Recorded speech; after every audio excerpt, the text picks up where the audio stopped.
During the 2010s, one of the better and more exciting teams the NBA had to offer resided in LA. And no, it wasn't the Lakers. For the first time in franchise history, the Clippers were actually a great team. For 5 straight years, they were a 50-win playoff team that many people would label a title contender. And the 2014-2015 season was easily the best and most ideal situation for the Clippers to finally win the championship. However, not only were the Clips unable to even reach the finals, but failed so miserably in the second round that it has to go down as one of the biggest missed opportunities in NBA history. What's up YouTube? It's the one and only Legend of Winning, aka Low, and I started my YouTube channel back in the summer of 2016. So unfortunately, I missed out on a few things in recent history, one of which is the massive failure that is the 2015 postseason run from the Los Angeles Clippers. But in today's video, that will change as we will go back and revisit that infamous playoff run. But before we discuss the Clippers, there are 2 things we must do first. A, give a huge shout out to today's sponsors, and they are SeatGeek. SeatGeek is a platform that allows its users to buy and sell tickets at very reasonable prices. Regardless if you're going to a sporting event, comedy show, or concert, SeatGeek has your back. Within a few clicks, you can make an account, find the event, and ensure that you're buying good tickets at a good price thanks to the color-coded system that SeatGeek has to offer on their platform. And after that, it's time to check out. And speaking of checking out, SeatGeek is allowing me to give all the first-time users a $20 off promo code on their first purchase. All you have to do is type in LOW on the promo code while you're checking out, and there you go. You will receive your $20 discount. And to make it even easier for everyone, all you have to do is click the link in the description and it will redirect you to the platform. And again, huge shout out for SeatGeek for sponsoring this video. Now with that out of the way, the second thing we must do is give a bit more background information to better explain the title contenders in the NBA during the 2014-2015 season. Now, as many of us are aware, there are 30 teams in the NBA, but as we all know, not all 30 teams are considered title contenders, regardless of how well they may perform during the regular season. And this year was no different. For the most part, there are normally only 10 to 13 teams that have a really good chance of winning a championship. And this year, that list shrunk even further before the season even began, thanks to an unfortunate injury that Paul George sustained during a FIBA scrimmage that left him with a broken leg and also kept him sidelined for a majority of the regular season, which inevitably pushed the Indiana Pacers out of the playoff race. A similar story can be told about OKC, as Kevin Durant only played 27 games thanks to a Jones fracture. Westbrook only played 67 games thanks to a fracture in his right hand, and Serge Ibaka missed 22 games due to a surgery that he had to undergo on his right knee. And then you have Miami, who didn't make the playoffs either thanks to LeBron taking his talents back to Cleveland, as well as Chris Bosh missing nearly half of the regular season due to him being diagnosed with blood clots. And then you also have D Wade missing 20 games due to a hamstring injury, which thus leaves us with 10 teams that could be considered title contenders, and that's me being generous. Those teams being Cleveland, Chicago, Toronto, Washington, Portland, Memphis, San Antonio, Houston, Golden State, and of course, the Los Angeles Clippers. At this time, the Clippers are basically at their peak in the Lob City era, an era that is led by 2 co-stars in Chris Paul and Blake Griffin. Chris Paul is going out there giving the team 19 efficient points, nearly shooting 50-40-90, while also recording 10 assists with only 2 turnovers while still playing elite level defense. Because of his efforts, he was not only named an All-Star, but also was selected to the All-NBA and All-Defensive team.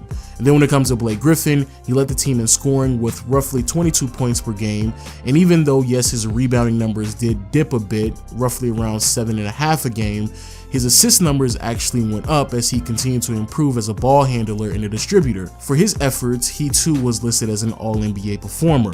But the biggest difference maker this year was the development of DeAndre Jordan, as DeAndre continued to shine under the tutelage of head coach Doc Rivers.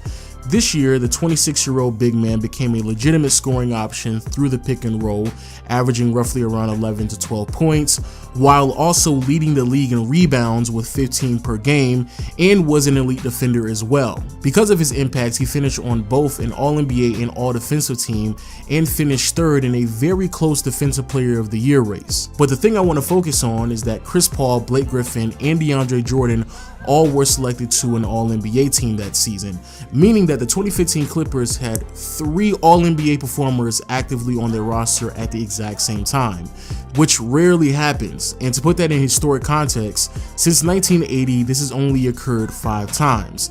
The Warriors have recently done this twice in 2016 and 2017. The Seattle Supersonics did it back in 95. The Suns were able to accomplish this back in 2005, and of course, the Clippers did it in 2015. And what makes it even more impressive is that the Clippers were not a team that overly depended on their 3 stars. They had sharpshooter JJ Redick on the roster as well, who had just as good as a season as he has ever had in his career, averaging 16 points while having highly efficient shooting splits. Scrappy defender and Matt Barnes at the starting small forward position, and also had Austin Rivers and Jamal Crawford coming off of the bench, giving them some offense, some versatility, and just some more hands to bring up the ball if Chris Paul ever were to sustain an injury at any point during the regular season. And not only that, on the sideline, you had Doc Rivers, who was the head coach.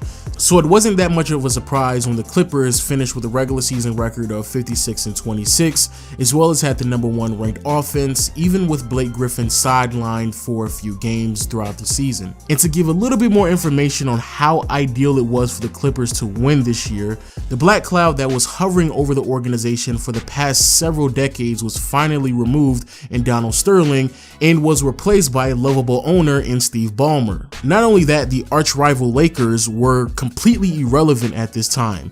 Kobe, in an attempt to come back from a torn Achilles, only played 35 games during the regular season, and the Lakers lottery pick Julius Randle suffered a season-ending injury after playing his first 14 minutes of his career. So not only were the Clippers great, but they had a new owner, and their arch rivals in the Lakers were going through an all-time low, and it would actually get better. Going back and looking at some of the title contenders, the list would shrink even further before the playoffs would even begin, with the Portland Trail Blazers taking a massive blow with Wesley Matthews suffering a torn Achilles towards the tail end of the regular season that would really compromise them significantly in the first round of the playoffs.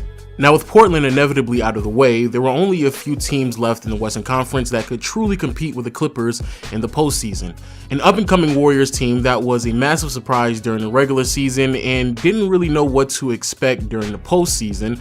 A Memphis Grizzlies team that matched up really well with the Clippers. A Houston Rockets team led by a duo in James Harden and Dwight Howard, who we would later figure out were not always on the same page. And then you have the San Antonio Spurs, who are just coming off of back-to-back finals appearances, were the defending champions, and led by an emerging Kawhi Leonard, who not only was having a career best in scoring output, but also won the Defensive Player of the Year award. And once the regular season concluded and the seeding was set in place, that's who the Clippers had to match up with in the first round. And during the first round matchup, the 2 title contenders came across as fairly even, which is why the series was pushed to a Game 7. In the beginning of the series defining game, both teams came out offensively strong, but unfortunately the Clippers would take a massive blow with Chris Paul pulling a hamstring before the first quarter would conclude. While Chris Paul was sidelined and being evaluated, his teammates were actually able to keep the team afloat without losing any leverage between the battle in which the Spurs really had a huge opportunity to take over from. Eventually Chris Paul would come back, however the player who really took over as a facilitator was Blake Griffin. As I alluded to earlier, Blake throughout the entire regular season and even throughout this series showed a lot of promise in being a primary ball handler and a facilitator, and in this very pivotal game, to go with his 10 assists that he recorded, he also grabbed 13 rebounds and scored 24 points rather efficiently. And then when it comes to Chris Paul, even with him being hampered with a hamstring injury, he was still able to record 27 points on 69% shooting from the field and 83% shooting from behind the arc, while going a perfect 4 for 4 from the free throw line. And 2 out of those 27 points that Chris Paul would score would go down as easily one of the most iconic shots that he has ever made. Green on Paul, and God, he got it!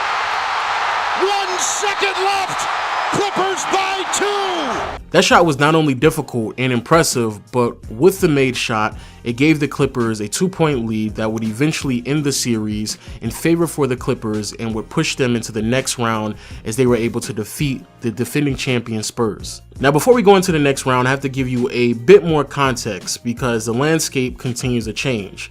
In the Eastern Conference, the Cavaliers would also advance to the second round, but that was after Kevin Love was ruled out for the rest of the playoffs thanks to a dislocated shoulder that he would sustain during the first round matchup against the Celtics.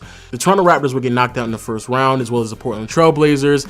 And then when it comes to the Memphis Grizzlies, even though they would be able to advance to the second round, unfortunately, they too took a massive blow as Mike Conley suffered a facial fracture and missed the rest of the first round, as well as missing game 1 of the second round. Which means, theoretically speaking, the journey to winning a championship got a little bit easier for the Clippers, even though Chris Paul would miss the first 2 games in the next round and continue to deal with hamstring problems for the rest of the postseason run. But that may not have been that big of a problem, as the potential champions would match up with the Houston Rockets team that was led by a duo that didn't have the greatest chemistry.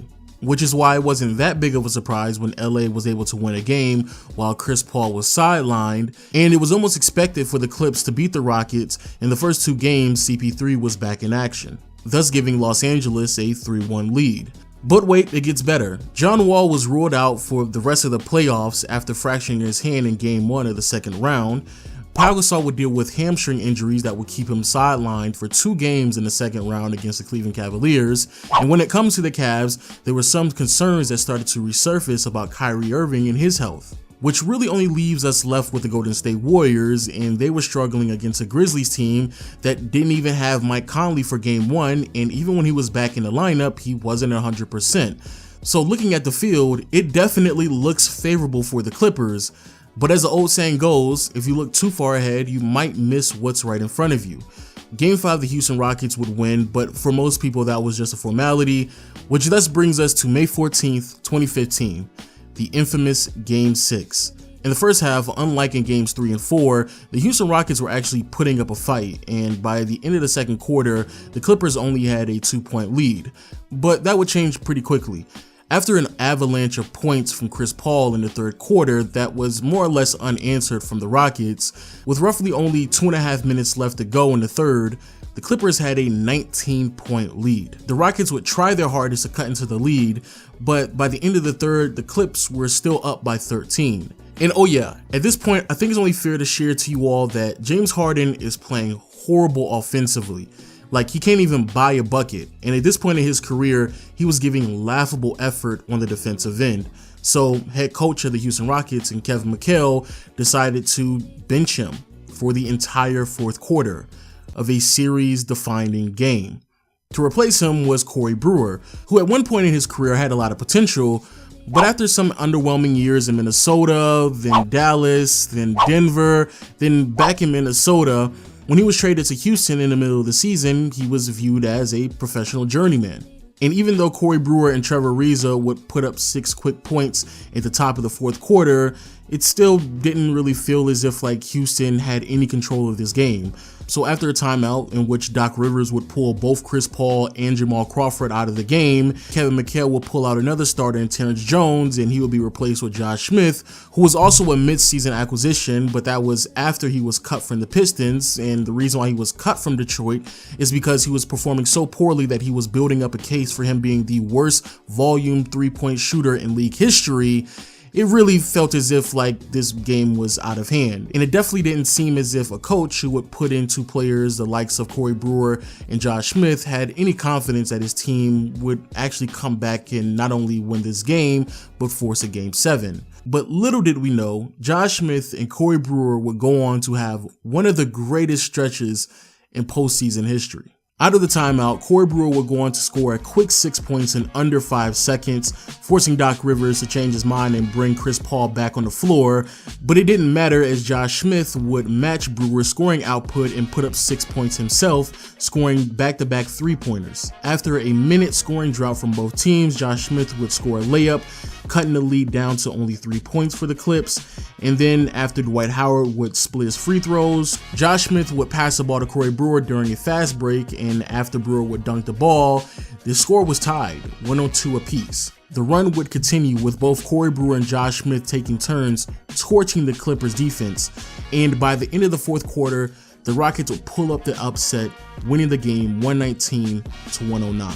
And for those out there who are wondering, what kind of run did the Rockets have to go on to overcome a 19-point deficit? Well, in the last 14.5 minutes of play, the Rockets went on a 49-18-point run. In that roughly 15-minute stretch, both Corey Brewer and Josh Smith were combined for 29 points. Dwight Howard wouldn't even make a field goal, and Blake Griffin would go scoreless. And also be very mindful that James Harden was sidelined for the entire fourth quarter. Being shocked is an understatement, and even going back and looking at some of the post-game press conferences from the Clippers, awkward, frustrated, flabbergasted, or a few other words that come to mind. And on the other hand, when it comes to Houston, with the win, they had confidence. And with that confidence, it translated into momentum. And with that momentum, not only were they able to overcome the 1-3 deficit, completing the upset, but also eliminated the Clippers from the playoffs. Now, blowing a 3-1 lead in and of itself is a massive failure. But when you put everything before, during, and after into context, this is easily one of the biggest missed opportunities in league history.